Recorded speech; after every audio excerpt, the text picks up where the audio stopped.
Hello guys, welcome back to my YouTube channel zero to जिनित।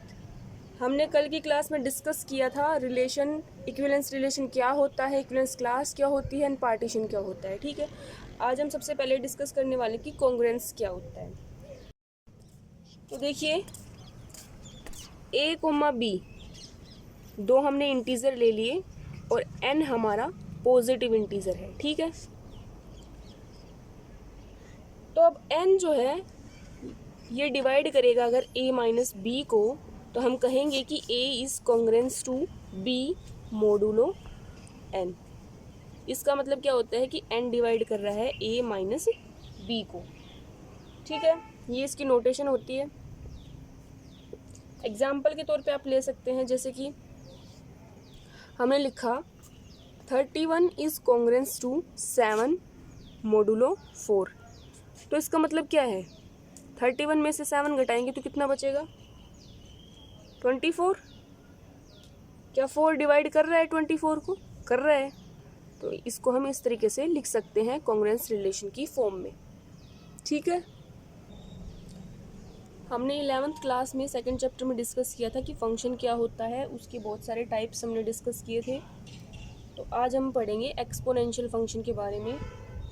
Exponential function क्या होता है, let f is a function defined from the real number to real number.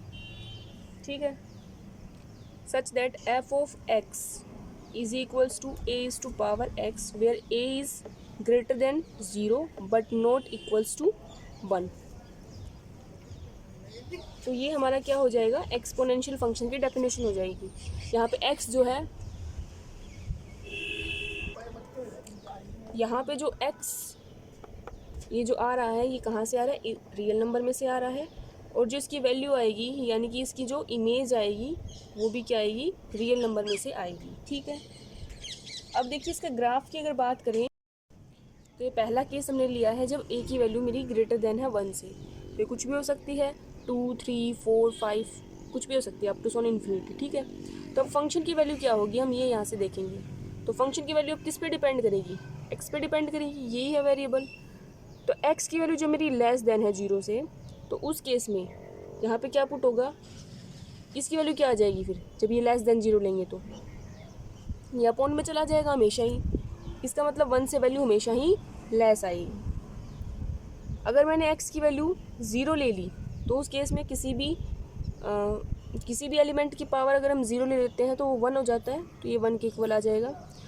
अगर मैंने x की value greater than ले ली 0 से, तो उस केस में क्या होगा, ग्रेटर देन आएगा 1 से। हम कोई भी एक ही जगह पे वैल्यू पुट करके भी देख सकते हैं अगर नहीं समझ में आता है तो। ठीक है, तो इसका ग्राफ देखो अब कैसे बनेगा। ग्राफ प्लॉट करेंगे इसका, ये हमारी वाई एक्सिस एक्स एक्सिस है, ये हमारी वाई एक्सिस है। इसने क्या बोला है, जब x की वैल्यू लेस देन है 0 से।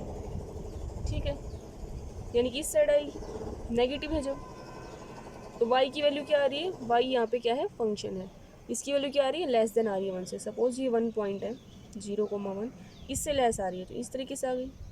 जब x इज इक्वल्स टू 0 है, x इज इक्वल्स टू 0 पे 1 आ गई।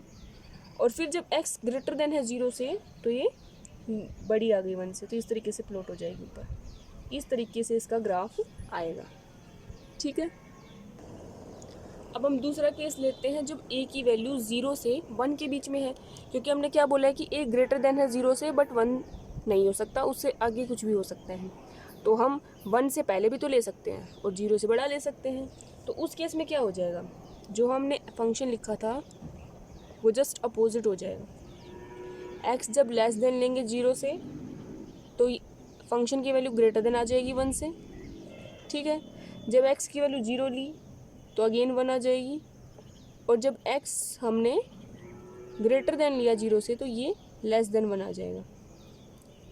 हमको एग्जांपल लेके भी देख सकते हैं। और इसका जब ग्राफ प्लॉट करेंगे तो सिमिलर मैनर में हम ग्राफ प्लॉट करेंगे इसका, ये x एक्सिस, ये y एक्सिस। जब x लेस देन है 0 से, तो ये ग्रेटर देन है 1 से। ठीक है, तो इस तरीके से ग्राफ आएगा इसका। x इक्वल्स टू 0 पे 1 आ गया, 0,1। और जब x ग्रेटर देन है 0 से, यानी कि इस साइड है, तब ये लेस देन 1, यानी कि इससे नीचे नीचे आएगा। तो इस तरीके से एक्सपोनेंशियल फंक्शन का ग्राफ आता है। तो अब हमारा नेक्स्ट जो फंक्शन है वो है लॉगरिथमिक फंक्शन। कि लॉगरिथमिक फंक्शन क्या होता है, तो यहाँ पे भी हम फंक्शन डिफाइन करते हैं F X is equals to log base A X. ठीक है, जहाँ पे x की वैल्यू हमेशा ही ग्रेटर देन होती है 0 से, और a की वैल्यू ग्रेटर देन होगी 0 से बट नेवर इक्वल्स टू 1। क्योंकि log की प्रॉपर्टी क्या होती है कि इसको जब खोलेंगे तो ऐसा लिखा जाता है log x by log a, और जब a की वैल्यू 1 लिखते हैं हम तो log 1 की वैल्यू क्या आती है हमारी 0 आती है। तो फिर ये क्या हो जाएगा log x अपॉन 0 हो जाएगा, विच इज़ नॉट डिफाइंड। तो इसलिए a की वैल्यू हम यहाँ पे 1 नहीं ले सकते हैं। ठीक है, अब देखो इसमें हम क्या करेंगे, इस फंक्शन को हम y मान लेते हैं, y is equals to log base A X. ठीक है, अब यहाँ पे अगर हम a की पावर में कुछ लिख, जैसे कि अगर मैं y को ये लिख दूँ a की पावर y, मतलब क्या किया मैंने, तो ये किसके को लाएगा, a log of A x, ये तो लिखा जाएगा ना।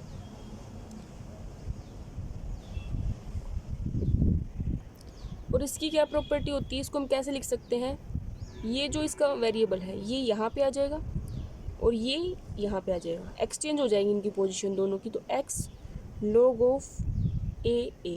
ठीक है, हमें पता है इसको जब हम लिखेंगे इस फॉर्म में, जैसे कि हमने पीछे करके बताया था, तो log a बाई ए क्या हो जाएगा, ये हमारा कट जाएगा, 1 आ जाएगा। तो ये किसके इक्वल हो जाएगा, x के इक्वल हो जाएगा, यानी कि a की पावर y जो है वो x के इक्वल हो जाएगा। इतनी बात समझ में आ गई।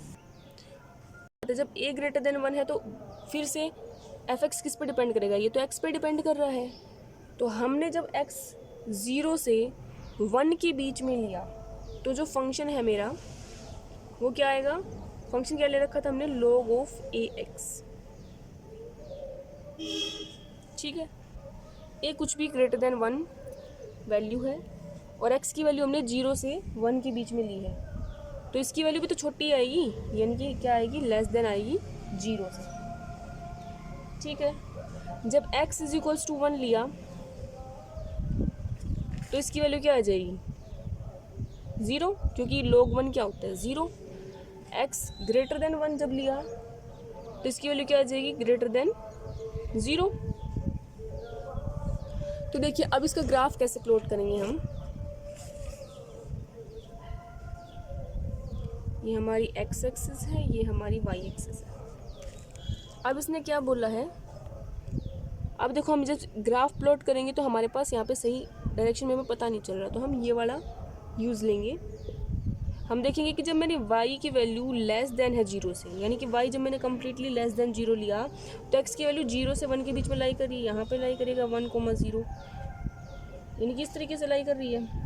और जब x इज इक्वल्स टू 1 है, सॉरी जब y इज इक्वल्स टू 0 है, यानी कि y इज इक्वल्स टू 0 तो x 1 है, और जब y ग्रेटर देन है मेरा 0 से तो x की वैल्यू ग्रेटर देन है 1 से। तो इस तरीके से ग्राफ प्लॉट होगा इसका। ठीक है, यानी कि एक्सपोनेंशियल फंक्शन से जस्ट अपोजिट इसका ग्राफ प्लॉट होगा। अब हम सेकंड केस लेके चलते हैं जब a की वैल्यू 0 से 1 के बीच में लाई कर रही है। अब अगेन इसके लिए x की वैल्यू सेम जो पीछे वाली ली थी वही ली जाएंगी। हम देखेंगे कि हमारे फंक्शन की वैल्यू में क्या चेंजमेंट होता है।